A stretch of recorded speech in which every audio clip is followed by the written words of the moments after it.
during. Gildas Alexander, Shabbat for three, bingo! Carter will get it for the win. Got it! He is hard to believe. Here's Jordan. The Magic, a 360 turn with the dribble. Magic down the middle. Gives underneath the Worthy. Slam dunk. Third in the corner, double fake.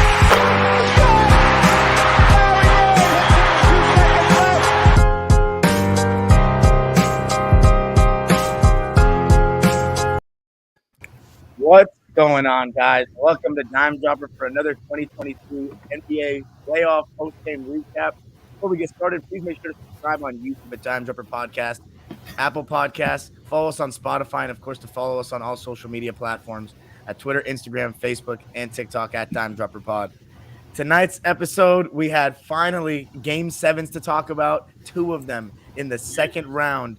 And for tonight, I'm joined for the first time, two guests. So we're really upgrading now, Dime Dropper fam. They both happen to be Celtics fans, though, to celebrate tonight's win. But we're also going to talk about the Suns Mavs because, oh, my God. But I'm going to introduce them. Obviously, the Great. You guys know he's been featuring on a lot of lives. Recently, you guys have been loving and hating his C's propaganda, the Larry shirt. And then we have our first time. It's not going to be the last time you see him because he's very well-versed with history. He's a current coach over in Massachusetts. Coach Roland Million, Valid Haitian on Twitter. Thanks for joining us. I'm excited. I appreciate it. I appreciate you having me out here. This is going to be fun. We've been talking on Spaces for a while. If you guys are on Twitter, follow Coach. What's your Twitter handle? We'll plug you at the end, but follow him on Twitter. He knows his stuff. But Massachusetts, stand up. Let's get it. I told people we're going to start with the Suns because I know you guys want me to say something about – I already see it. People want me to say something about the Phoenix Suns, so let's start talking about it. Oh, I want to go to you first because you were adamant that the Mavs were not going to win this game, and I told you, don't doubt this guy, Luka, man. Yep. And it was a slow game from the start, and we know Luka likes that half-court offense. He got to mismatch hunt, and they were going at Chris Paul early in the pick and roll. Suns were switching a lot, and Ayton and Chris Paul, they were getting cooked up. They were. And you know the Mavs are going to switch everything and forcing the Suns to play ISO ball. So let me hear your initial thoughts. I'll tell you my initial thoughts. I was wrong as fuck. That's basically how that was. Like, I mean, I was 1 for 2. You know what I'm saying? Got the East right. But, yeah, man. Okay, you know what? I didn't expect the Western Conference champs to come out and, have a field goal percentage, go 33 or 87. I didn't expect you to shoot 37% and go 12 for 34 from 3. And 35%. Like I didn't expect that. I thought they would, get rebounds, make easy shots. Like I know again, I don't know what it is with Chris Paul. I don't want to be let's just crush Chris Paul today. I don't want to be that person. We can though, because there's my problem with Chris. I love this guy. I have a poster of him in my room, but how many 2-0 leads does he blow? How many 2-0 leads does this man blow? Like, you want me to actually say? I could probably do it. Like 2008 against the Spurs. 2013, I was there when we took a 2-0 lead against the Grizzlies. And then he had the finals last year. That was the only. And then we blew a 3-1 lead against the Rockets. But yeah, I mean, his win-loss record in Game 7s. He's 3-6 in Game 7s. He just doesn't. He's not successful in games. Is that updated after tonight? Yeah. After tonight, he's 3-6 in Game 7. But I didn't expect. Who expected a Monty Williams coach team that's healthy to get beat by 40? Like, I mean, that wasn't. What the hell? Like Little Chris. He's supposed to be the extension of the coach on the basketball court, right. And if he's not producing. If he's not pushing the team, like they're going to follow his lead when it comes to Game 7s. He's the only one that's been in the most Game 7s before. So you think about that. You got a young team like Devin Booker and oh my goodness, DeAndre Ayton and Johnson and these guys, like they're young. So they're going to look towards the leader to guidance. and he came out and was just absolutely abysmal. I was like, okay, what is going on? And I get that, Coach, but that's when CP3. Look, you see your vet is not giving it to you. Mikal Bridges, step the hell up. Cam, step the hell up. Yep. Ayton, look aggressive down there. Like, I mean, like the two people they took out the game was Ayton and Devin Booker. Like they just totally took them out. Devin Booker couldn't do nothing, even though I think Devin Booker could have been a little more aggressive. But it's just like other guys on the team. You have other people. To me, everybody says Jay Crowder can shoot. To me, in big games, he don't shoot. But Jay Crowder, do something. Go to the cup. Like, do something besides fight somebody. Like Jay Crowder always want to get in somebody fights and push people around and get physical with somebody, but he does not give you points. Like, come on, bro. Like, but that's the problem with like no experience. You don't have anybody that's just going to be like, okay, if someone's not playing well, then I'm going to step up. Like I mean, look at him in Boston. Like Al stepped up. He stepped up in Game 5 because he's experienced and he's been there. You got guys that. Honestly, I don't know if they really believe that they should have been there last year with the amount of injuries and the amount of people. What? I disagree. That's what I was going to say. The experience. What about the championship experience that they got last year? Yeah, they got plenty of experience. Here's the thing: they can't play that. To Coach's point, though, this was the first Game 7 for basically everyone except for Jay Crowder, and Chris Paul, right? Yep. Yeah. So. Has Jay Crowder even – what Game 7 did he play in? The one with Wizards. The one with the Wizards. Yeah, you're right. With, Kelly Olynyk. So I think in the beginning of the game, what I noticed was Jay Crowder and Devin Booker were like trying to get fouls. Like in the beginning of the first couple possessions of the game, Devin Booker threw himself at Luka to try to get fouls. He got one of them. Jay Crowder was throwing himself on jump shots. He's always done that kind of stuff too, where he sticks his leg out. I'm sure you guys as Celtics fans remember that. Yeah. And then, Luka was just mismatch hunting and pick. It was kind of just like an ISO game. Both teams are switching a lot. So my question is, what I didn't like with the Suns after that first initial spell where they couldn't score, their body language was terrible. Like I've never seen that body language from Chris Paul. Like Devin Booker, as you guys said, I think he could have definitely been more aggressive, and he was just missing chippies. When he was missing layups, you could just tell that the Game 7 nerves were just taking over. I mean, Coach, you've played against some great players, and you've been in high stakes games before. What is there's a lot of X's and O's we can talk about, but there was clearly something mental going on tonight for Phoenix from the jump. What were you seeing? Oh yeah. I mean, like, here's the thing. I want to go back to like Chris Paul and the nerves that he was feeling, because you talk about someone who I told you in a space before that I went to a game where Rajon Rondo told him he's never going to win a ring. And that was 12 years ago. And I was like, Rondo's being crazy right now. Chris Paul is going to win a ring. And here we are 12 years later, just turning 37. This is like his last opportunity. And I think he got himself so worked up, and the players can feed off that. They feed off of that negative energy. Like one of the things that I did when I was a player, right? We had plenty of times when we were playing up against players that were better than us, like one-to-one talent-wise, they were better than us. We played a team with Rudy Gay and Rondo. We beat them, but it wasn't because we were better than them one-to-one. It was because we came out, we had a fire, we were ready to play, and we took the energy from before the game and had it trickle down. Everybody was ready to play, and it starts with the leader.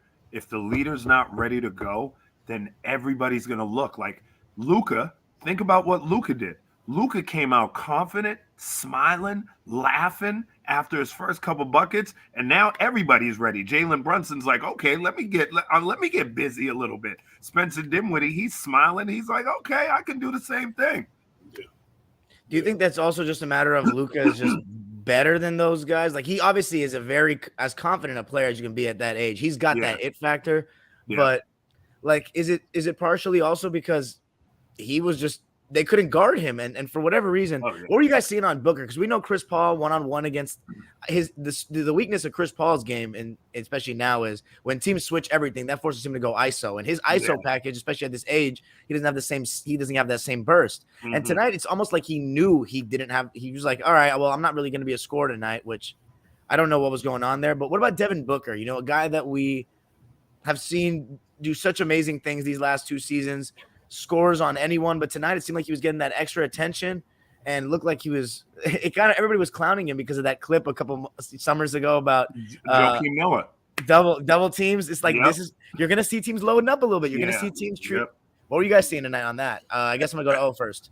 I think with Devin, man, he wasn't aggressive. He didn't punch through those double teams. He didn't look for the open man to pass out of him quick enough. I think that was Devin's problem, and I think Devin got frustrated. Like Devin is, he's somebody who is quick to get frustrated. He didn't cry to the refs as much as he did earlier this season and last year. Because I knew he was shit though, for sure. Yeah, he was definitely overthinking. Like I think he was totally doing it. I think he was in his own head.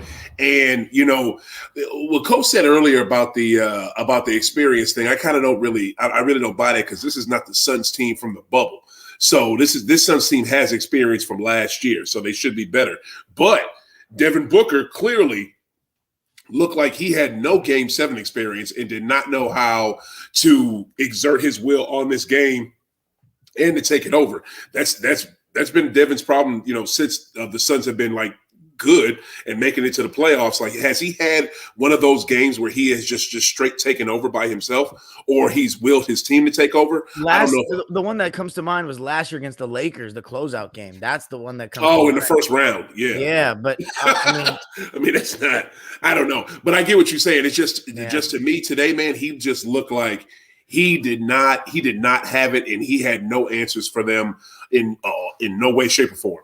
No answers. Coach, I was gonna say, we can talk about how good of an actual team they were, or maybe what actual things in terms of team construction they lack, or maybe the players. Mm-hmm. But what about every championship team has mental toughness. We're talking about they got mentally psyched out after the first quarter at home. They couldn't even put any runs together. And you got to give credit to Dallas. Like, that's crazy. Every time they tried, they really didn't make any pushes. 27. They were stuck on 27 for the longest time. They sure were. Good. But where was the?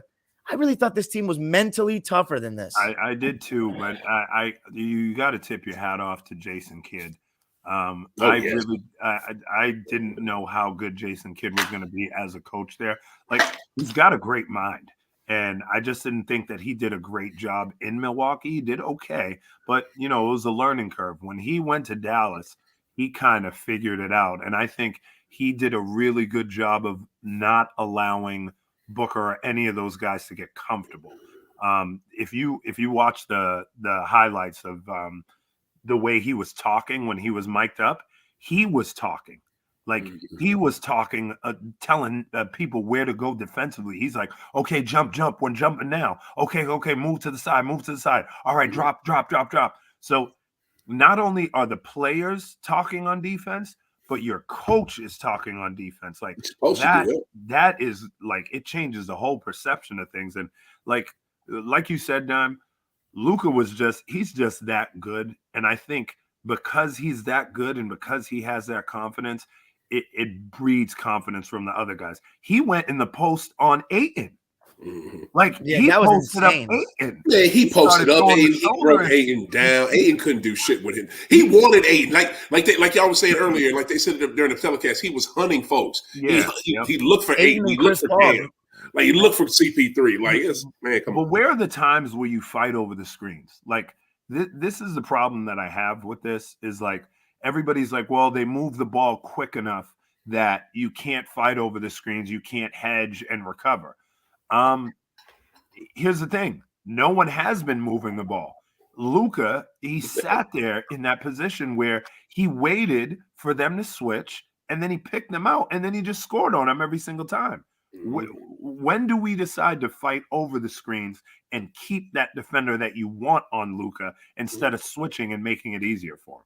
Do you think that they're afraid that Luka can see over the defense and just make that quick pass to the short roller and then cause the 4-on-3s? I don't know, but I mean, you got to try something different. Yeah. Letting him switch every single time. He's been playing pro ball since he was 7. I mean,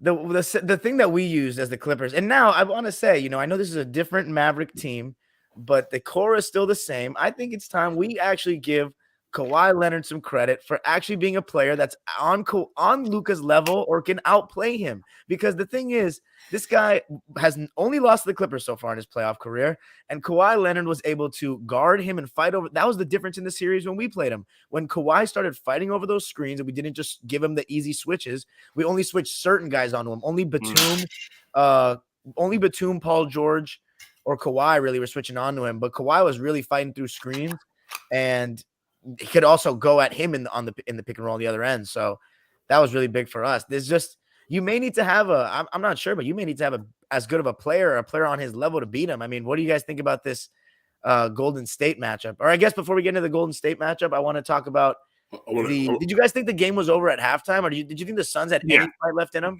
No. I thought they did. I thought for sure Phoenix was going to make one run at least. Like you said, but they were stuck at that damn 27. Let me just say this real quick before it's over to put a more feathers in Mavericks cap. Second largest road win in Game 7 history for the Mavs.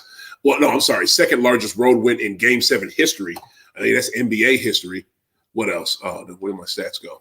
Come on, Dinwiddie was when I saw Dinwiddie hooping. That's when I knew that this was going to be a problem, because I know the run was something, but when Spencer started hitting everything and just going one-on-one, getting to the basket, floaters, runners, he had like 4 threes in the first half. Yeah, no, you're good. You're good. Somebody else giving Luka Skywalker some help, because he cannot do it by himself. That's why they got Porzingis up out of there, because he was not a good running mate for him. He just was not.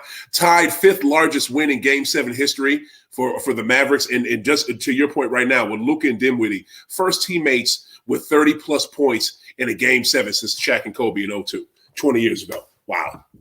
Wait, so I'm trying to think of which was it a road game for the Dallas Mavericks?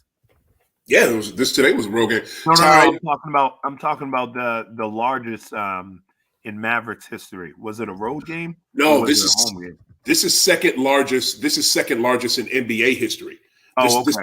This win, second largest in NBA history. Okay. Yeah. Heck yeah. Because the first one I think belonged to Dallas, didn't it? I don't know. I'm just going by the stats I just saw just then.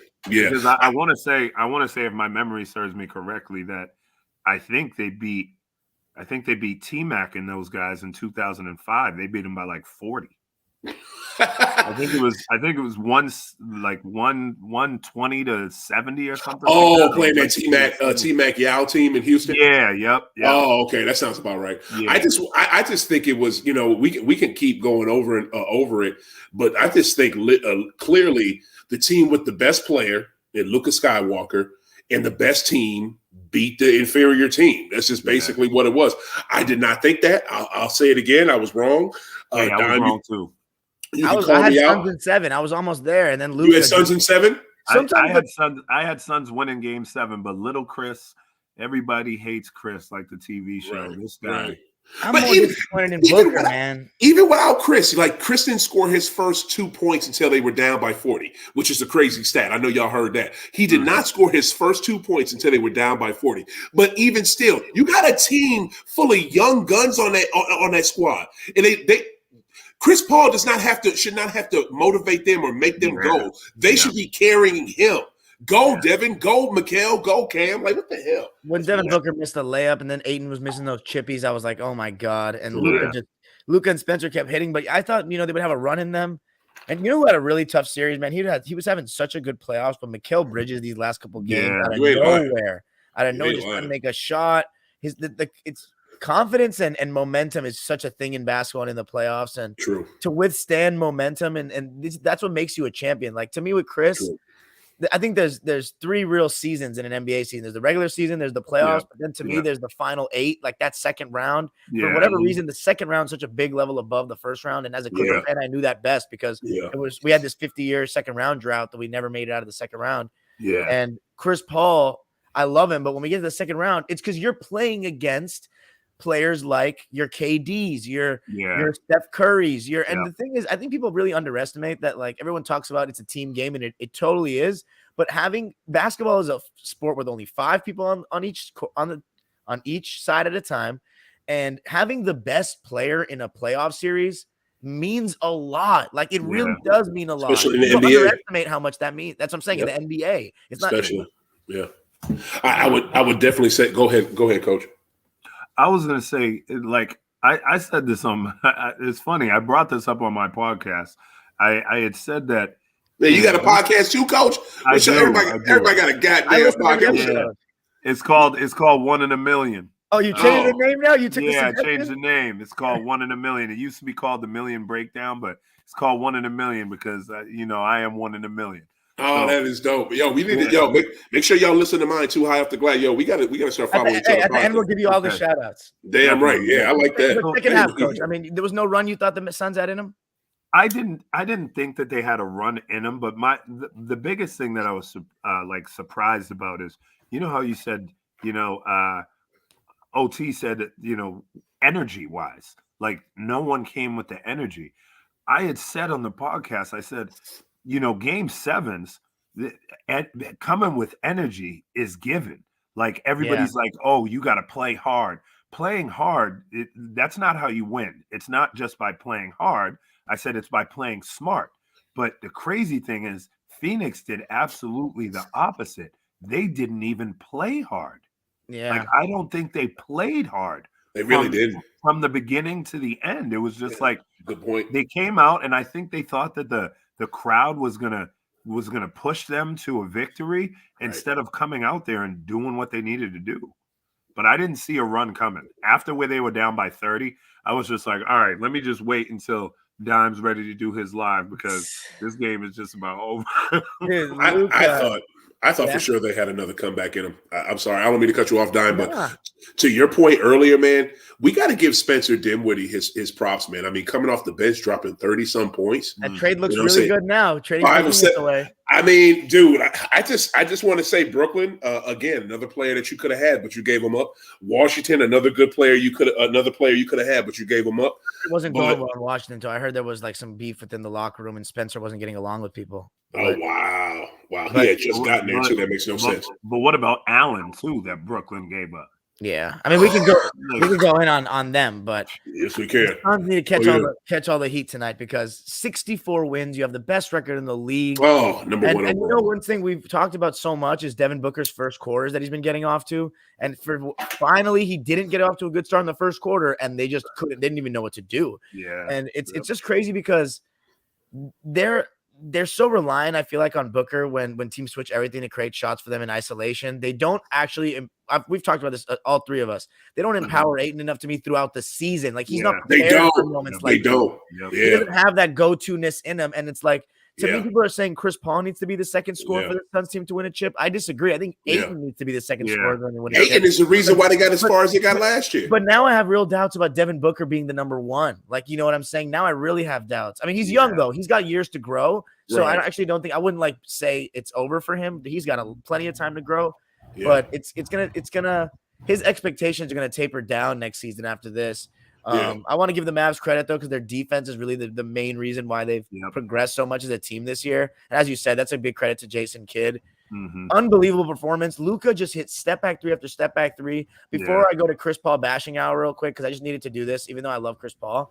Luka Doncic, guys, like, I don't, I hate when people try to start putting guys in conversations early, but I'm tempted to say, man, this was reminiscent to me of 07 LeBron in the way he took this team down. And unlike that Detroit team that didn't have Ben Wallace and was taken to 7 games the previous year, this Suns team was ascending. This Suns team we have a young team. It's just Chris Paul and Jay Crowder are vets. We just came off the finals. We just set a record. More wins than any team with Walter Davis. More teams than any Nash team. More wins than any Barkley Suns team. Davis. Yeah, and you lose in the second round at home by 40 points. Yeah. Like, this is all-time levels of embarrassing. This is worse to me than the Dallas Mavericks in 2007 losing to that Warriors team in the first round.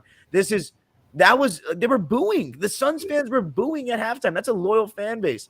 Yeah. But I want to say first, Luka, before we get into Chris Paul, what do you guys think of what we're seeing right now? I mean, is this normal? I want to take this one. There's Luka, just a guy on YouTube. Yeah, just a guy on YouTube. You need to watch JT a little bit more. Yeah, Luka's not on his level yet. He's definitely better than Trae Young. He passed him. Wow, what? Really? He's a superstar. Yes, you damn right. I said it. He is, but he is not on JT's level. Come I'm on. sorry. I don't think he's on JT's level. I'm not. Now let me see him. Let me see him dismantle the Warriors, the Dubs. You know what I'm saying? And get past him and get to the finals. Then I'll put him on JT's level. But to me, he's not there yet. And to your Devin Booker point, to Devin Booker earlier, I think Devin Booker. That's why I don't fault. I'm not like Coach. I don't fault CP3 as much because he's an old dude. He's a vet, but he's an old dude. The team goes through Devin Booker. Devin Booker, when he scores, when Ayton is scoring, that is what pushes that team along. And Devin Booker, if he does not have it, that team is not going to have it. So I put a lot of that on Devin. I put more of that on Devin and CP3. I differentiate with that. I put a lot of it on Chris because he changed the whole culture when they got there. He turned them into an NBA contender. And then when you do that, when you put that on the team, like I thought that he should have been the one to get him going because I really do think he's an extension of the coach. And the second he turned 37, I think that was it for him. I mean, he's just like, okay, I can't do what I used to do.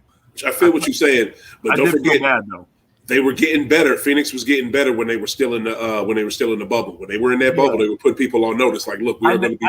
I never pay attention.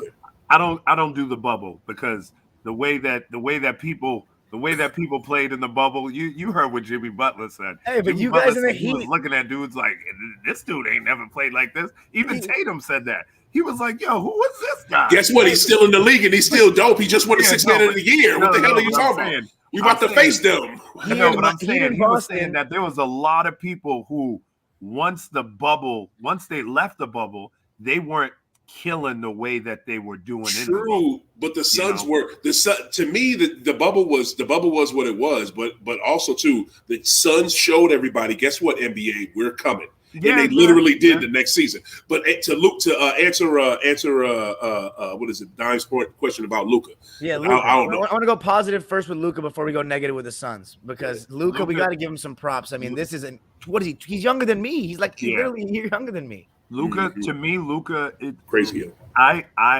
know my history. Yeah, I've watched every basketball player you can think of. Luka is arguably the best 23-year-old we've seen in history. He's up there. I mean, you got Kareem, you got LeBron, you got Michael. He is arguably. Don't forget the Magic Man. I'm not saying he's there. He's arguably. You can argue it. Yeah, you can argue. Okay, you better say that arguably word first. Especially as far as guys who had a team. I haven't seen Jordan, but at least in my time watching basketball, it's really been, LeBron and him that had, teams where they weren't good when they first got there. And he took a team with no all-stars past the number one seed in his conference now in year 4, which is a very good parallel right there. And he may get to the finals. I don't believe that this team will win the championship. I just think that you don't win a championship with this kind of team. You need another star. But they could beat these Warriors because they've shown some holes. But I guess we could give the predictions for the conference finals at the end. But I want to go into Chris Paul before we move on to Boston. All right, give me 1 second. I need to grab my charger. You're good. Booker disappointing. Ayton disappointing. They're going to come back next season. We'll see what they got. But CP3, man, this is a guy who I always say I have a PhD in Chris Paul in his game, his career. I've watched him since day one. I remember him winning Rookie of the Year. You watched him in New Orleans like that, Don? Yeah. Well, here's the thing. What do you mean like that? I didn't have League Pass. I watched him on national TV like everyone else. Playoffs. Oh, okay. But I was following the league, though. I was aware he was going to win Rookie of the Year. I knew he was going to win it. Yeah. I remember when he missed the layup in the skills challenge in 2008, like that little ass shit. But this guy, Chris, I love him. I always said he's not the best player on a championship team. He needs to be a number 2, and that he's in the perfect situation now. I said this was his best chance to win a championship, even though last year was his best chance, and he blew it then. Right. He didn't get it done again. And this was, the one thing Coach said about fight in a Game 7. The one criticism I never really had of Chris Paul, He never laid down. He never quit. He never just didn't fight in a playoff game like this. He always went down swinging. As I said in my famous rant, Game 7 against Utah is the furthest he can go, maybe. And he didn't have Blake or Chris Paul. He had JJ, DJ, and a bunch of average players. He had no excuse this time. And this is the problem. I said it. Everybody wants to call him a point god. No, God who hasn't won a ring. And people want to anoint him better than Isaiah Thomas, better than freaking Oscar Robertson. And, he's definitely better than Clyde Frazier. Oh, he's definitely better than Jason Kidd and Steve Nash and John Stockton. And then obviously, you have JJ in the media. I've already said my stuff on him, clowning a guy for saying, they'd have Kuzi over him all the time. Here's the thing about Kuzi. It's different eras, but at the end of the day, Kuzi has 6 of them, was revolutionary, the best of his time. Chris Paul is great, but in 30 years' time, I think Chris Paul is just going to be on that list with Barkley, Malone, and the rest of them. Never to win a ring. I'm sorry, Chris, but I just think that's how it's going to go. Coach Million, I know you had your issues with JJ and leapfrogging guys in history. I want you to take this, man. Take it over. What is it? What's JJ? Who JJ? JJ Redick. I'm keeping it PG tonight. But the reason why is he capes for Chris Paul because he had his best seasons of his career with Chris Paul throwing him the ball in the right spot. I mean, to me, the biggest thing that I have, I watch basketball, I watch every single era of basketball. There's a lot of narratives that are crazy, that it comes where people say that, a lot of these players weren't athletic. A lot of these players weren't doing these moves. And if you actually go back and watch a lot of these games, the Dirk Nowitzki 1 foot that people were calling, you had guys like Gus Johnson doing that in the 60s and the 70s. Like the Duncan with the offhand, you had guys like Paul Westphal doing that, and he's the same height as JJ Redick. So when he calls players plumbers and all that, it's because he never actually watched the game back then. And he wants to hype up the people that are players that he played against. I bet you if you asked him who some of the role players were on teams in the 70s, he wouldn't have a clue of who they were. So that's barely know who the stars are. Exactly. No, here's the thing. He doesn't know. My bad. Keep going. My fault. I take what JJ Redick says with a grain of salt because he's the one. I put up a video. He has the nerve to talk about scoring on plumbers when the majority of his points in the ACC came once he was being guarded by guys who weren't great defenders. The second he played up against Garrett Temple and LSU, he was getting locked down like there was no tomorrow. And I mean, what are we saying here? You still got your flowers because you scored 2,000 points, but you weren't being guarded by the best defenders. You weren't being guarded by the most athletic, but we still got to give you your props. So don't disrespect the people from the past because we can bring up all the footage on you with your 3 for 18 versus LSU. Like, come on. Well, let me ask you this. Where does Chris Paul is not a guy who's young and still really building he still has maybe chapters of the legacy to be written, but he's been in the league now 17 years. Where do you guys stand on his point guard? Like, what tier does he fall in here? You got him over Kidd, Nash? We got to update this now. I'll let you go. Oh yeah. Who are your point guards? I never heard this from you. Who are your point guards? I know you probably have Magic number 1. Ever, man. We got to bring a Luka fan on. Edward, I know you're having the night of your life right now. Shout out to my man Edward Vera in the comments, man. He's a Luka fanboy, even though he's a Clipper fan first. I know can be an oxymoron, but he's an interesting fellow. And I hate Paul with a burning passion, so I know tonight is his kind of night.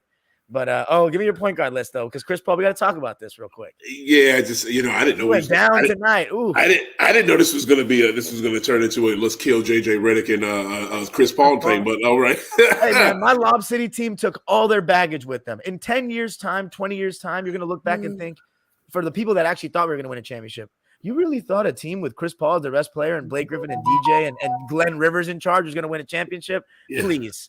We were always pretenders, but a lot of people thought y'all would win. I kind of did too. Conference finals team at best, but anyway, continue. Oh, for real.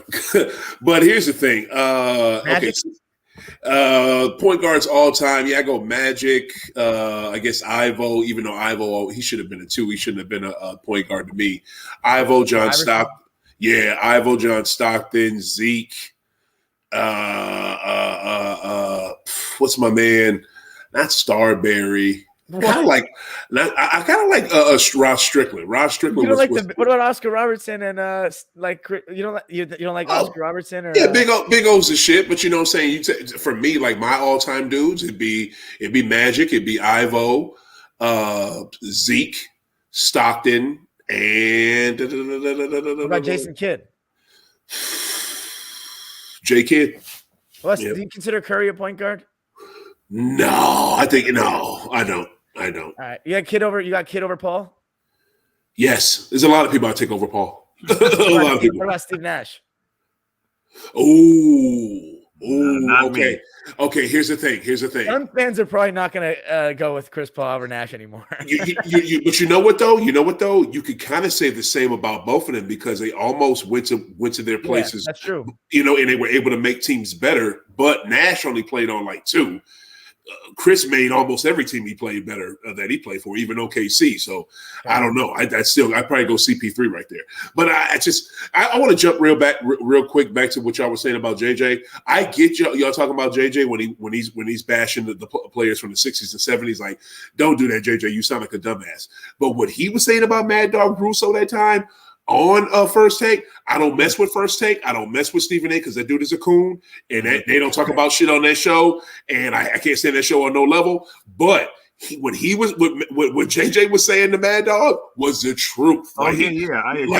Like, dude, you cannot tell. You cannot, like, do I get sick of hearing Draymond? Hell yeah, I get sick of Draymond. Guess what? People listen to Draymond. A lot of times when Draymond talks, he knows what the hell he's talking about, even though when you get beat by, when you're down by 55 points to the damn Memphis Grizzlies and end up losing by 39, you should not be talking about the Bucks Celtics series. I'm just saying on your podcast. But that's a whole other question. But anyway, there's a lot of older fans, and they're usually Caucasian fans or older fans that don't want to hear young black players say their opinion on stuff. And I'm so glad JJ shut him down on that because he was right about that. JJ, that's the one thing that I said. I said I absolutely love that JJ said that. The only thing that I don't like is that he disrespects the players from the past who part of the reason why they're allowed to speak like this is because of a Bill Russell. It's because of a Walt Clyde Frazier. So that's why I didn't like what he said, because it's like you got to pay homage. Like Jerry Hairston, the one who played for the Yankees. And he had said, he's like, no other group talks about players of the past like that. He said he doesn't understand why the NBA just constantly bashes the people before them. Like, you have to pay homage to these guys. The NBA don't do it because the NBA talks about their former stars better than any other league. I think the only league that does it better is maybe baseball, because basketball is constantly NBA putting up their Bill Russells and their Kareem Abdul-Jabbar's and Dr. J. Always doing that. But that's the thing. Yes, they have. You just had the 75th anniversary season. What you talking about? They celebrated at the All-Star game. This shit was amazing. But here's the thing. These are players that say stuff like that, not the leagues. No. Some players. But here's my thing about the NBA. I had this conversation with Dime. I had this conversation with Jason. My thing about the NBA is they do a good job of propping up the big names. But the problem is that there are so many other people who are all-stars and Hall of Famers that never get talked about. That's my issue. Yeah. Like I know a lot of people who don't even know who Mitch Richmond is. And Mitch Richmond is a Hall of Famer. A lot of people who don't even know who Walter Davis is, who should be in the Hall of Fame. You guys mentioned Walter Davis.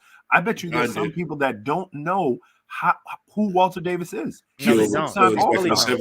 He's a six-time All-Star. He's all NBA. But people don't know who he is because the NBA, they're going to big up Moses Malone, rightfully so, Dr. J, Larry Bird, Magic, Michael, but all these other guys that you don't know who were like the second and third guys compared to these other guys, you never hear about them. That's a good point. That's a good fucking point. So, go ahead, Don. No, I was just gonna say, to end it off on Devin Booker answering a question. I knew I had to face the music here. I was wrong on Booker. I think he's still a great player.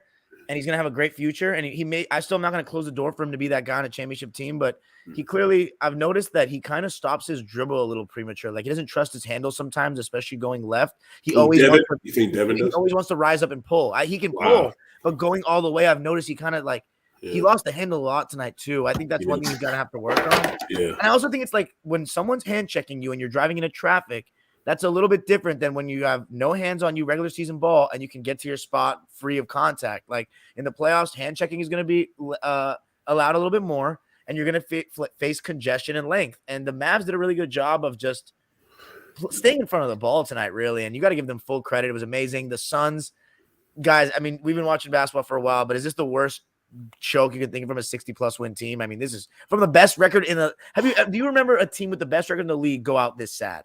You can maybe argue against the Mavs and against Golden State was the closest. Shit, hell, did that coach? You'll know this. That Faker team. Well, they was the Lakers back then. That Laker team with Elgin and Jerry West that broke the record and won 60-some games. Did they end up winning the chip that year? They won the championship. Okay, so not them. Okay, definitely. Okay, so who else? Yeah, baby. No, not the one with Elgin Baylor.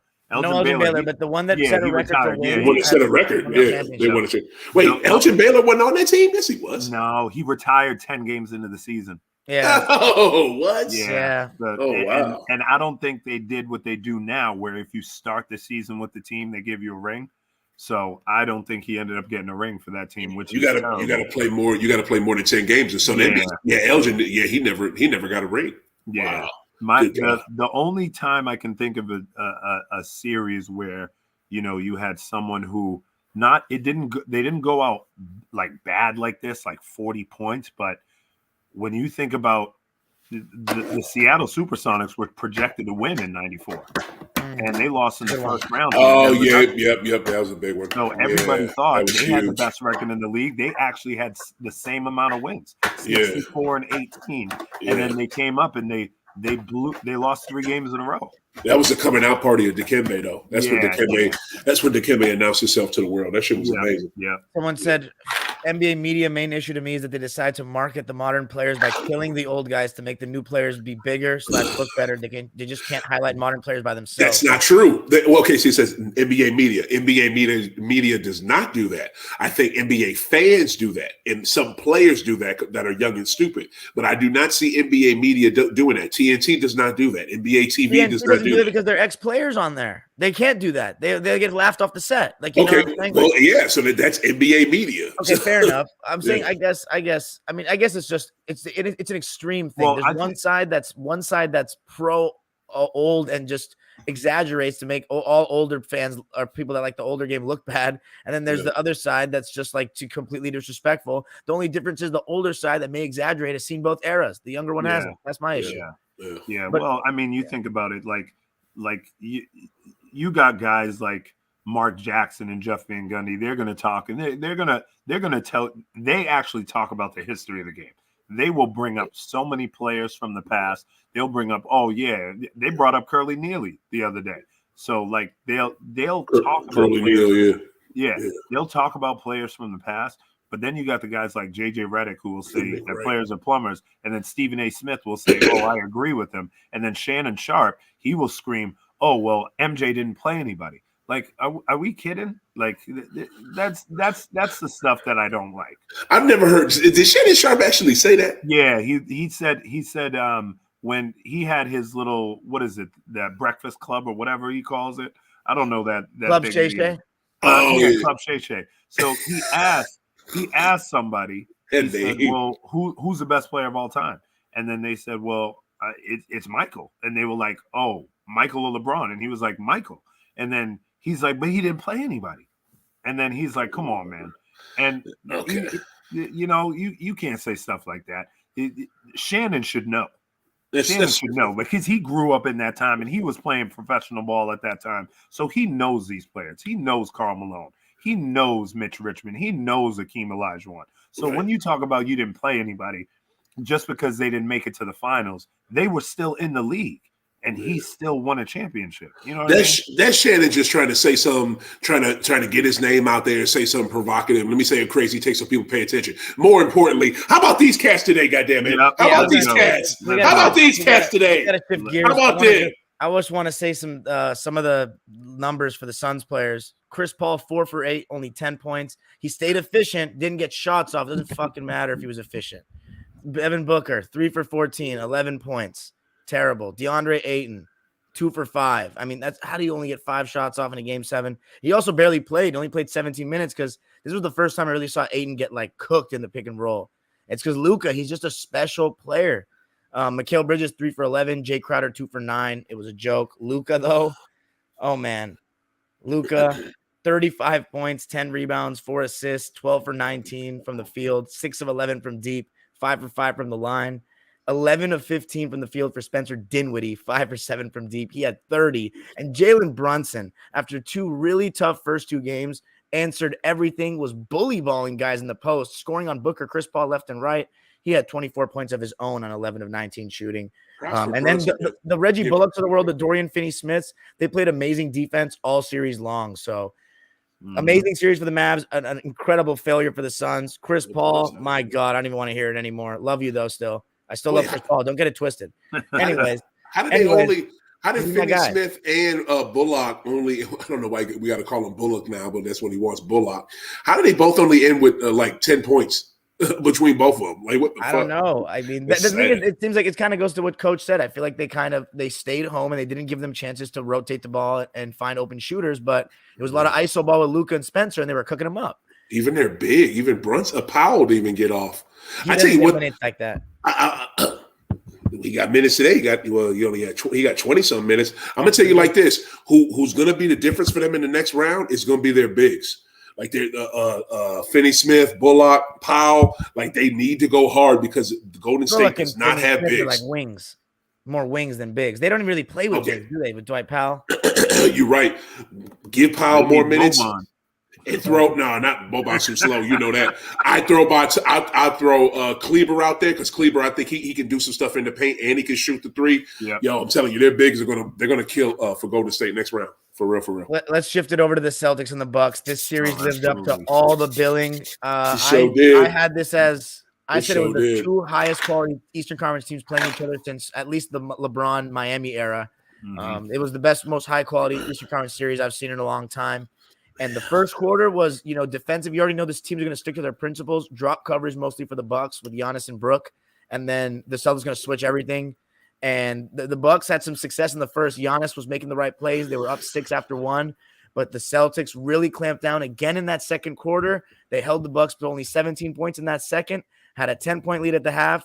What did you guys – and you know what you stuck out initially? All the threes were going from the first quarter, and Jalen and Jason Tatum set the tone. Coach, I'm going to start with you. What did you think of the Jays? So to set the tone, we talk about setting the tone in a game 7. What did you think of your guys tonight? I mean, what can you say? Like I actually like when we don't start great, because I think sometimes like when we do start too good, then we're like human behavior. We start to become complacent. So I often like it when we just kind of like are going through and we're trying to maintain. But I think Jason Tatum, he established himself early and he was attacking. And I thought Jaylen Brown did the same. The way he was going at Bobby Portis, and I think him going at Bobby Portis like that really started to affect Bobby Portis's confidence, because Bobby Portis had he was rattled last year. If you think about last year, his confidence was so high and he was going at people left and right and talking even throughout this whole year. But now we come and Jaylen Brown is going right at his neck. And then you see Bobby Portis probably like 3 possessions later, he comes out of the game and he breaks his glasses in half. Like, he was just in his head. And I think the way that Ime decided to continue to attack the left side, where Brook Lopez wouldn't be able to rotate quick enough, which left Grant Williams wide open for threes, I think that was masterful. And obviously Budenholzer didn't make any adjustments to that. They said, okay, well, we're going to live with Grant Williams doing it, but they did, and they got burned. And they got you live by it, and he died by it too. And so, I mean, I was going to say did you have any fear that potentially you guys would fall into the trap of shooting too many threes and bricking, or were you just feeling confident we saw those first couple go in? Oh, No, not at all. I just love how they shot the ball so well. And you look at the first quarter. In the first quarter, they shot horribly. The only person that could shoot was JT. That was literally the only person. We shot horribly. And at the end of the quarter, we're only down 6 points. Yeah. We should have been down 15, 20 points at the end of that first quarter as bad as we played. So I thought we were doing pretty good. And like Coach said, I don't like to ever see them get off to a bad start, but I get what he's saying because sometimes when they come out, but that's the old Celtics. They don't blow those leads like they used to. You know what I'm saying? So I was proud of this team. I was proud of how they stuck with it. In that second quarter, they just put the clamps on. I mean, Grant Williams, man. I mean, Grant Dan Williams. I said this. I said to two people I got to give it up for right now is PP and G Will. I said it in a damn what was it? I said it in a Twitter space with a bunch of Celtic fans, even Sherrod Blakely, that works for used to work for NBC Boston. I said it to a bunch of Celtic reporters. You can't not G Will and PP until they're in the situation. Well, we don't know if they're going to do it, and they're going to and da-da-da-da-da. And this is when we were already up. I think we were up like 2-3 games in the Brooklyn series. You know what I'm saying? I think Valley, Coach, you might have been in that damn space. And it was just like you're knocking these guys, and they haven't been put in a spot yet to show that they can't do it. Yeah. But this season, their games have gone up considerably, especially with Grant with that shot. I mean, look at my man PP. My PP got 17 minutes and got 14 points. He was unbelievable in the second half. Yeah, and then to your question earlier, Dime, about the GOAT. You know what I'm saying? Like Peyton was doing his thing. And to your question earlier, Dime, about the threes, I wasn't worried about them missing about the threes and them taking too many.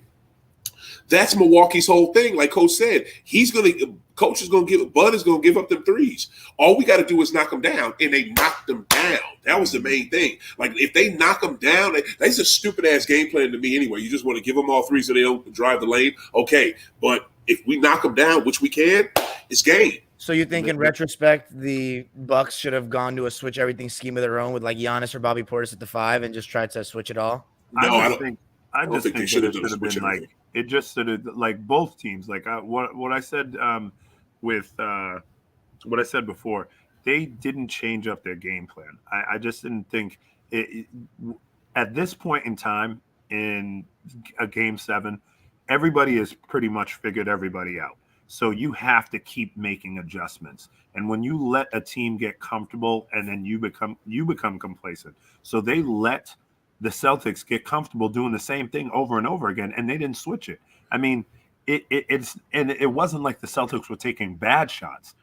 Every single shot that they took was wide open, and they were good shots. Yeah, they didn't take any bad shots at all tonight. Yeah, and they moved the ball well. So, like, to me, I was just like, well, this is going to be the game. They are going to take this game, and they're going to take everything that they give them. They're not going to try to force anything. And I thought that was great on their part. That showed maturity, because if this was like maybe 2 years ago Celtics, I don't think they have the same maturity that they had today in taking what was given to them. Do you think I was going to say, so let's talk also about the Celtics defense. You guys, I think Giannis had his worst game of the series today when it counted most. And that's not really knocking on Giannis. I think that a game 7 on the road is very, very tough. And when you lose that game 6 at home and you put yourself in that situation where you have to go back to Boston for a game 7 or go anywhere for a game 7 on the road, it's extremely tough to win. And the Celtics did such a great job of building those walls. And at times, it looked like Giannis had a lane to the basket. He'd get the step, and then last second, Al Horford or Grant Williams or somebody would collapse and force a turnover, force an offensive foul. What did you guys think of the way you guys were guarding Giannis, and how, last game we saw him get 44 points. This game it was, help late and make someone else try to beat you, and you didn't get much from the role guys today. Yeah. I'm gonna tell you what it is. Sean Grandy for radio announcer. Yep, for Boston Celtics radio dude up in Boston with my boy Cornbread, Cedric Maxwell, Cornbread Maxwell. He called it Novocaine defense. He calls the Celtics defense Novocaine defense, and that's the mantra I'm gonna go with. That's the title I'm gonna call it. I mean, when you can hold the last year final MVP to 10 to 26 shooting in this game, 25 points. He got his little 20 boards, but of course he's gonna get that. He's freaking Giannis. But you could stifle him and hold him down literally the whole series, even in the last game when he got 44. Most of his points come from the damn free throw line any damn way. We kept his numbers down this whole series. Nobody's able to stop Giannis, but we were able to stop him and or slow him down. I said it at the start of this series before the series even started. You have to kill. You have to take the head off the snake. Take the head off the snake. You take the head. You stop Giannis and you stop that team, and especially when he don't have his Scottie Pippen to go to.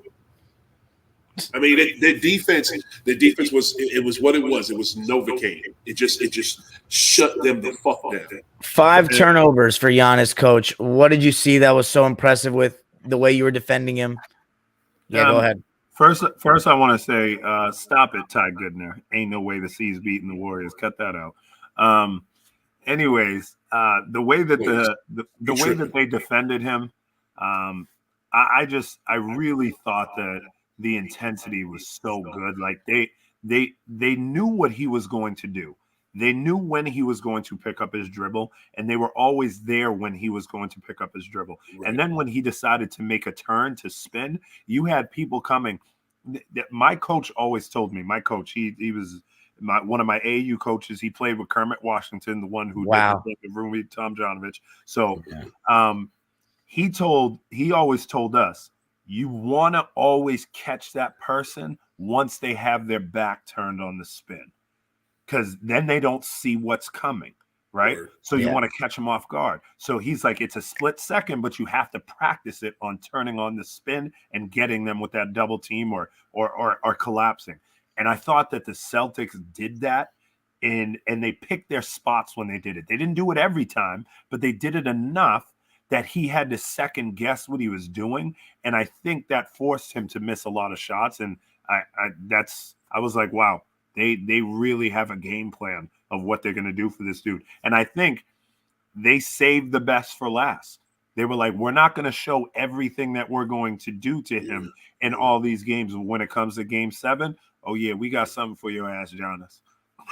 Do you guys God forbid they call it.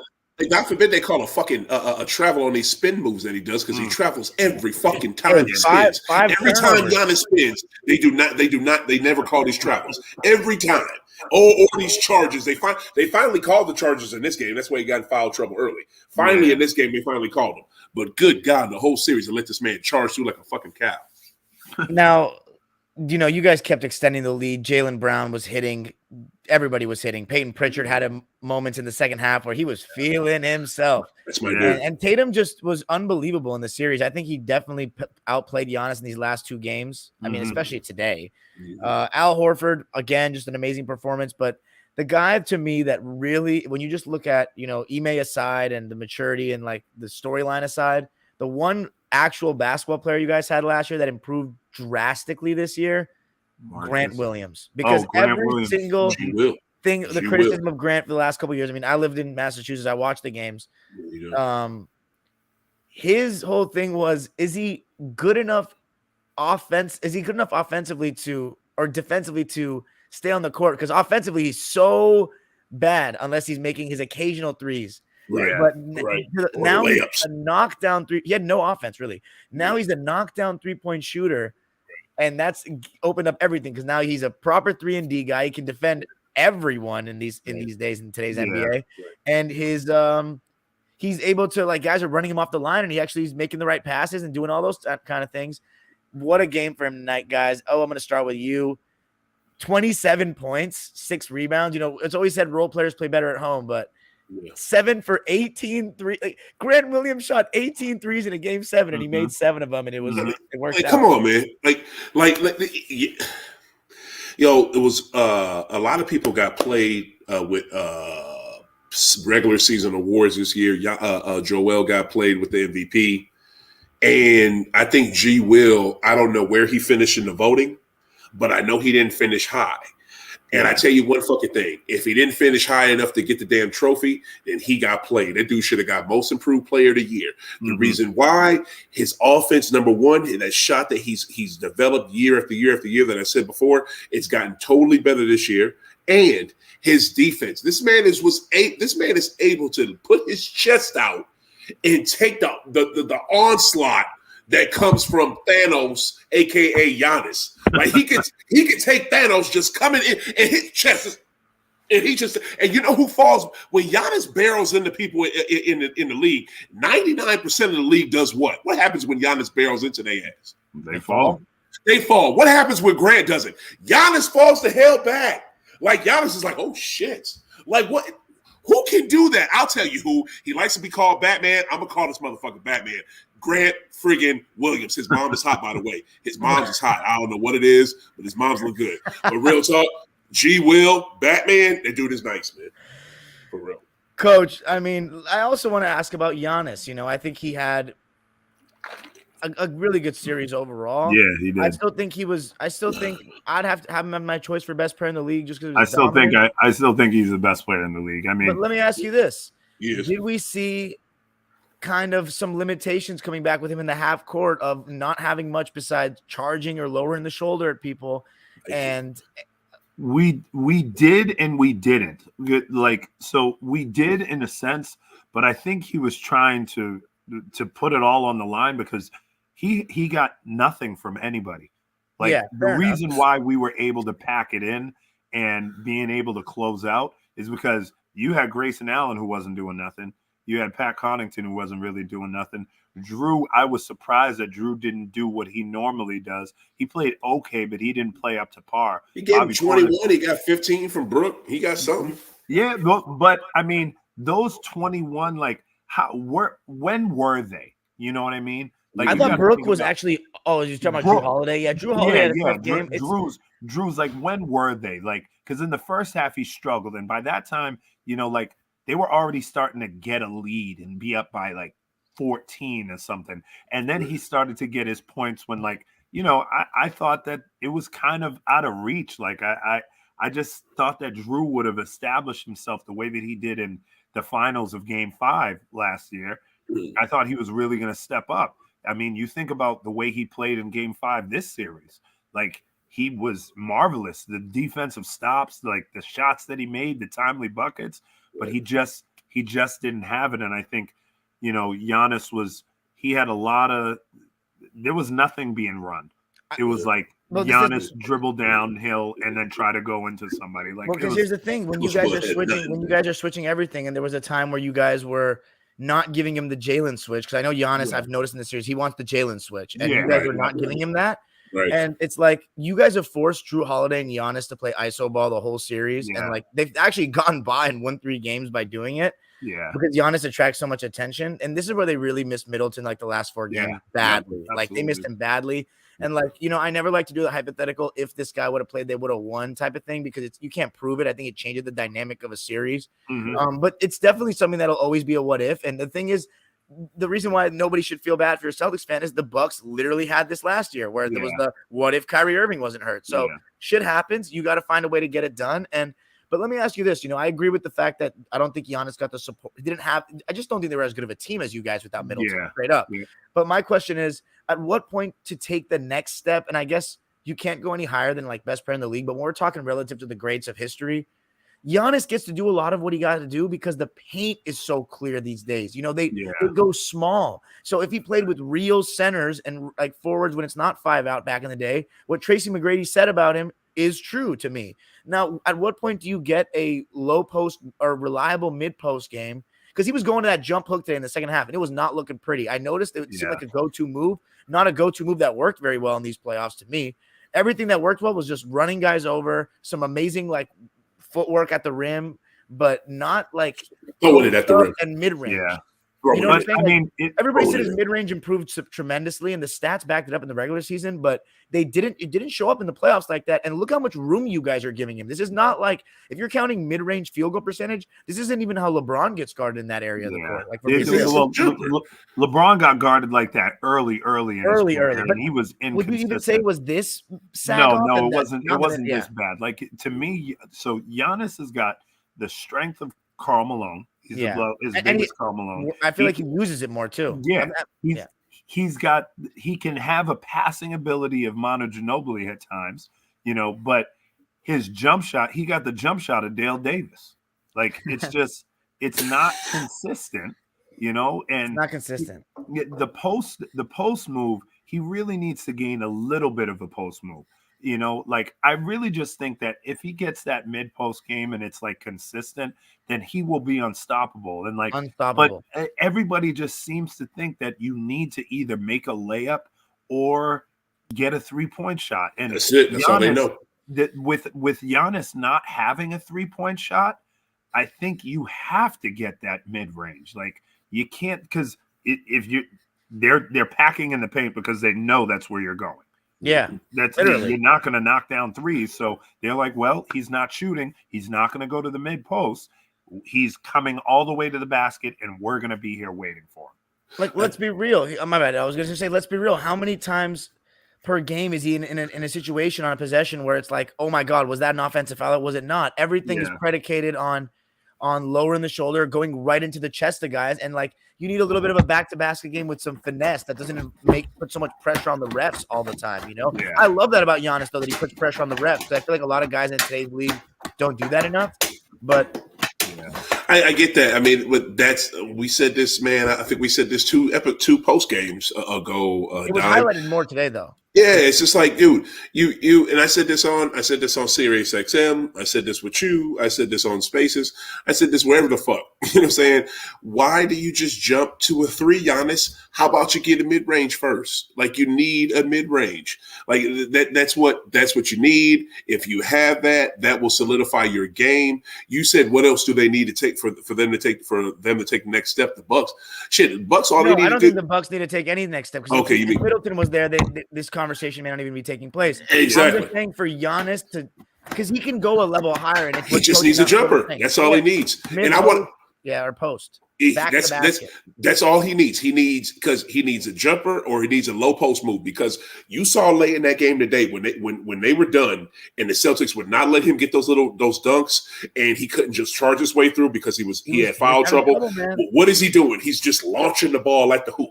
Like, that's literally all he could do, like a few feet away, just launching it up there. And Coach Bud had no answers, because he doesn't know how to really, scheme. He doesn't know how to, change things up. He doesn't know how to switch up his game plan. But another thing too, and talk about how he doesn't know how to switch up his game plan. How do you have all these switches? This is why Bucks really almost killed themselves last year and killed themselves this year. How do you have all these switches when you got Peyton Pritchard on goddamn Lopez and you don't take advantage of that? You got Smart on Lopez and you don't take advantage of that. Like, you have switches that favor you in height and you don't take advantage of it.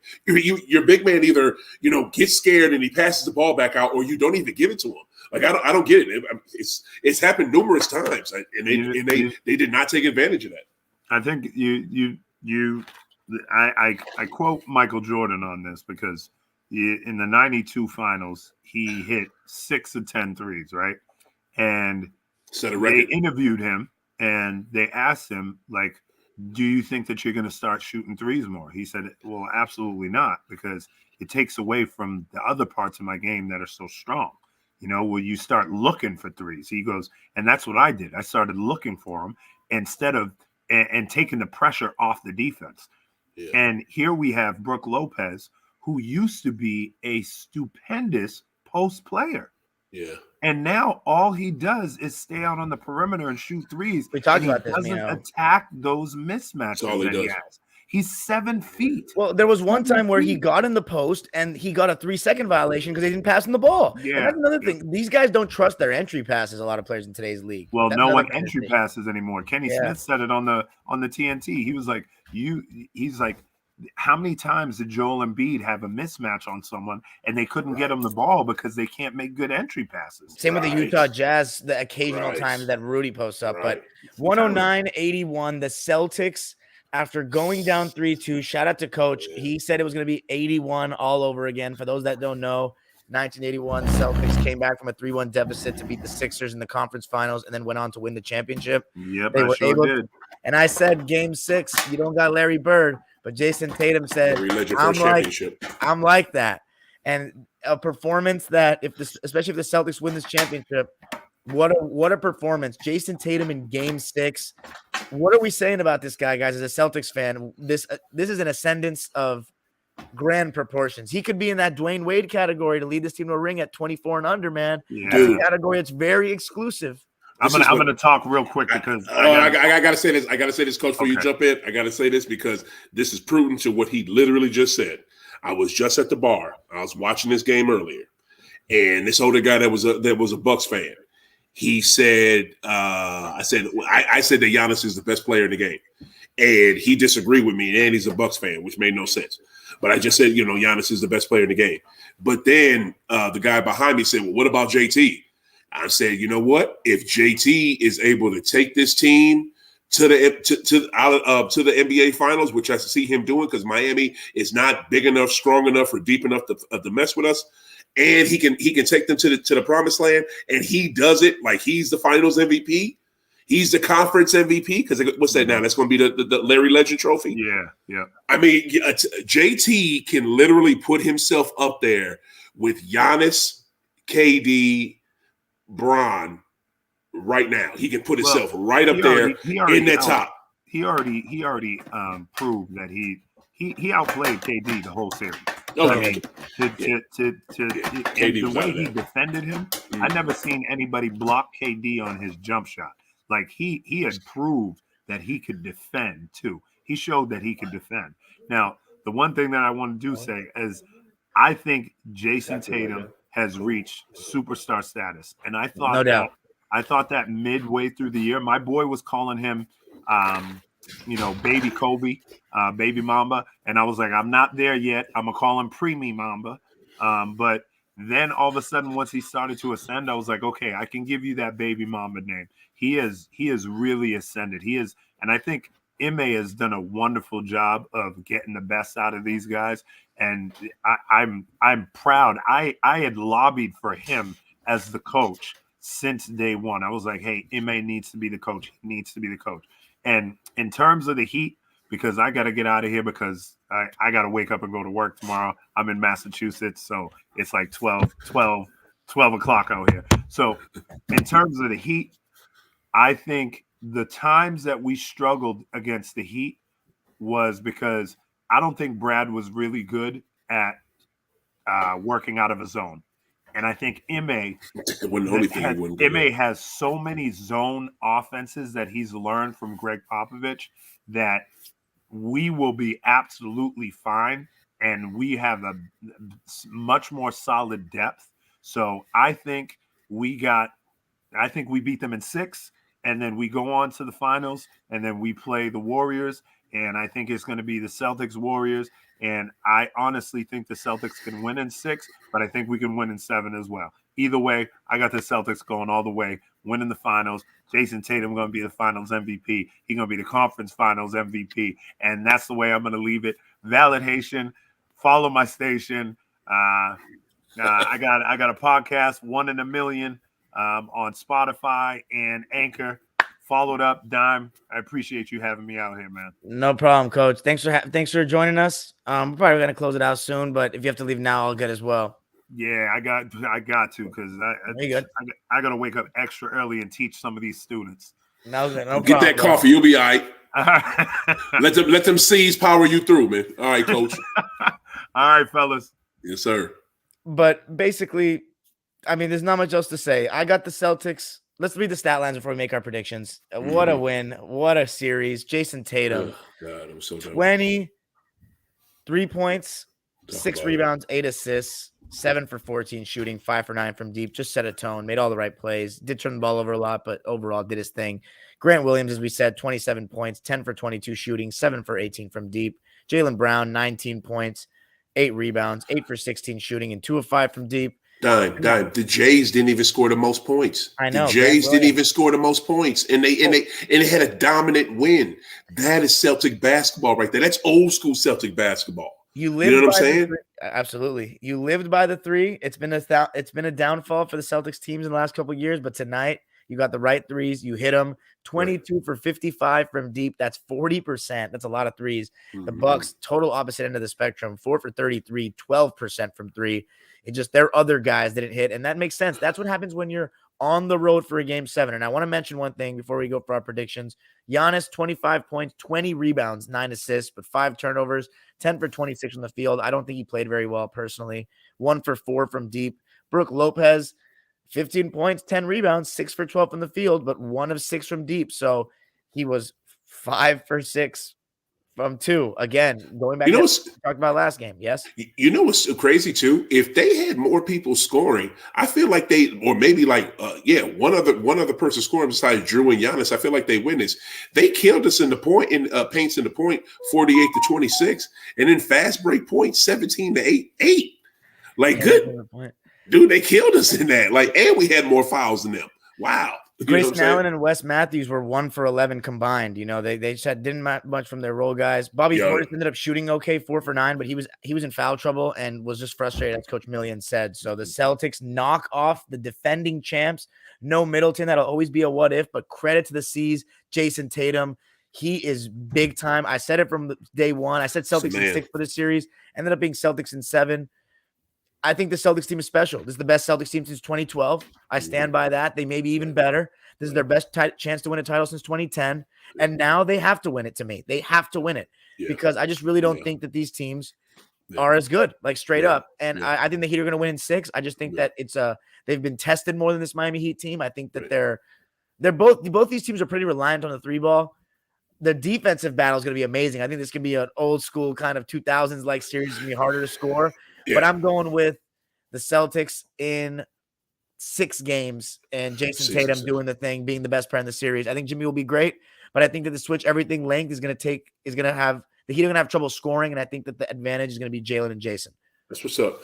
I 100% concur with that. I think you're right. I don't see that Miami Heat team is good. All those threes that Boston was able to get, just open for threes in this last series, and it's not going to happen in the ECF.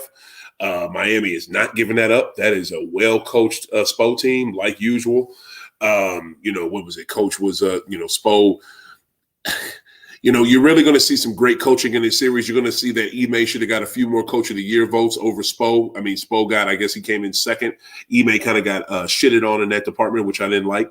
But you're really going to see, if you look at a matchup per matchup across the board, they really don't match up with the Celtics well. Like almost in every position out, we have the better player.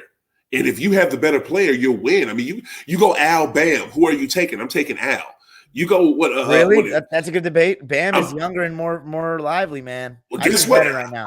I just saw Al take out the best player in the game, so I think he could do okay with Bam. A lot though by Giannis in this series here and there. I think Grant was the better defender on Giannis. Okay, probably so, but he still did a good job. I understand what you're saying. Al did a great job against him. You got Max Strus versus against JB? Like, come on now, that's JB. Who you got? Gabe Vincent versus Marcus Smart. You know what I'm saying? Like, Kyle Lowry's not going. He's kind of hurt, and even if he does go, I'm taking Marcus Smart over Kyle Lowry. I'm just saying. No, I'm sorry. That'd be Jimmy Butler over JB, I guess. You know what I'm saying? Or Jimmy Butler. He's at the 4. He's at the 2 or the 3. Which one is he? Who? Jimmy Butler. At the 3, because Strus starts at the 2. Okay, so you could put. Yeah, I think you got Tatum on him. So Tatum. You guys are gonna switch. It's gonna be a lot of switch everything on both sides. It's gonna be you know how it's gonna be. But I got the C's in 6. Yep. It's gonna be a great series. This will be the real first test for Miami. They've been expected to win these series pretty easily, but now, I mean, Philly because of Embiid's injury. But now it's gonna be a real test for Miami. And I tell you one thing: if Miami does not have Kyle Lowry, and if they do not have Vo, They better hope they got a strong VO, and they better hope they have a strong Kyle Lowry if they want this to be a decent series. Because I can see Celtics as strong as they are, and the way that you've seen them this playoff just put their will on teams and just literally just clamp down with what Sean said with the Celtic broadcaster, Novocaine defense. I can see Celtics in 5, man. I'm gonna go ahead and say it now, season 5. Wow, that's bold, especially for a team without home court advantage. But yes, yep, I'm saying it. And I'm gonna go with the other series. I think it's gonna be an interesting one. You're gonna have both teams switching a lot. I'm gonna go Warriors in 7. It's going the distance, but Luka's got a chance. I think he may be better than Steph now. Like we'll have to see in this series. But I think he may. May be. His size just unreal. But that's it, I guess, for us tonight. I mean, we've gone on pretty long. Oh, I didn't get to predict. Oh, my bad. You're right. Warriors and Mavs. Right on. I'll be quick about it. Let's wrap it. I'll be honest with you, man. I'm not sure which one to go with this dime because this Golden State team has shown me this year they look kind of old. You know, who's the idiot? Hey, sorry, Miami Heat. Don't get mad because you're gonna lose. Shit, it's gonna happen. Miami Heat 21. Shit, Heat undefeated at home. They undefeated the whole season, aren't they? In the playoffs, he's talking about. Oh yeah. Oh well. All I'm saying is, I've seen this Golden State team look old this year. Luka better than Jordan. Never that. I've seen Golden State look old, and I've seen them look old by Memphis, Minnesota, Dallas, Phoenix, young teams this season. And Dallas is on the come up, and they are young, and they are fast, and they are hungry. But does Dallas have enough experience to beat this Golden State team? I don't know.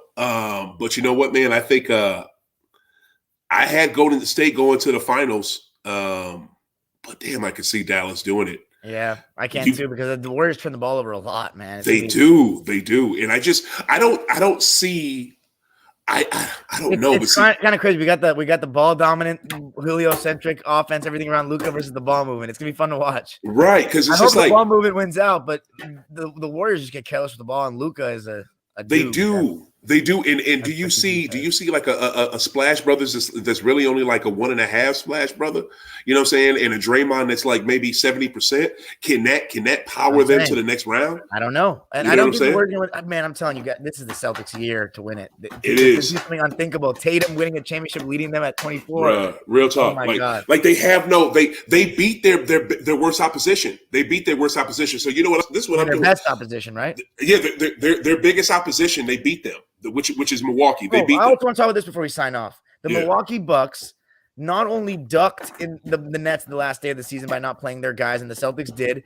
Throughout the season, they did this thing where instead of like resting just Giannis, they would rest all 3 of their guys at once.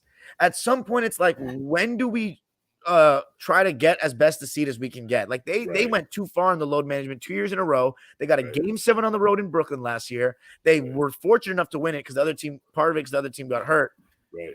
And then what's it called? Now this year they didn't have the game 7 at home. They were 1 game behind. Like for example, they played my Clippers and they sat out all 3 of their guys, and Robert Covington had like 40 something points. Like what do you think about did they skip steps? What's up with these teams with this? I love the fact that they did it because they literally. I don't know if it was we're trying to avoid Brooklyn. I hope it wasn't anything like that, so I'm not going to say that. I don't think it was them doing that. I think it was literally, hey, let's just rest. We need more rest. We're not 100%. Let's get more rest. And them so worried about rest cost them the higher seed. And guess who had home court advantage, in that series? That'd be Boston, because Boston did not take any games off. And I'm going to tell you right now, going to the Eastern Conference Finals real quick, who was the last team to beat us in the last week of the season in a game that we really needed? That was Miami. That was a big loss because we wanted that game. Everybody played. We really wanted that game. But who beat us? Miami. Who beat us? What was it? A year when we were in the bubble? We had a good chance to go to the finals. Right here, rematch. Miami. It was Miami. Miami, we got something for your ass. We got something for you. It's funny because shut the hell down. Someone was saying that the last 3 teams that the Celtics lost to could be their route to the championship. Pretty much last year. Pretty much. Bucks in 2019 and the Heat in 2020, and this would be the road. How amazing would that be? Like, that's just a picture book ending right there. Storybook ending, I should say. And then the Warriors, the team of this era, at the end would be perfect. Oh my God, just to beat them. But I think I said it. I got Dallas. I got Dallas in 6, man. Okay, I got Dallas in 6. I'm gonna go Warriors in 7, partly because I want it to happen. But anyway, Boston in 5. Let's get it. Wow. All right, plug yourself though at the end. Let them know where they can find you. Yo, my name is O the Great, OTHA Great. Y'all know you can find me on Twitter like always. I'm on there the most. You can find me on Facebook.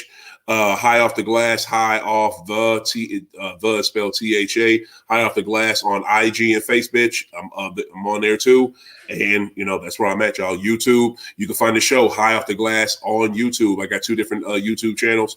Check me out on both, y'all. All right.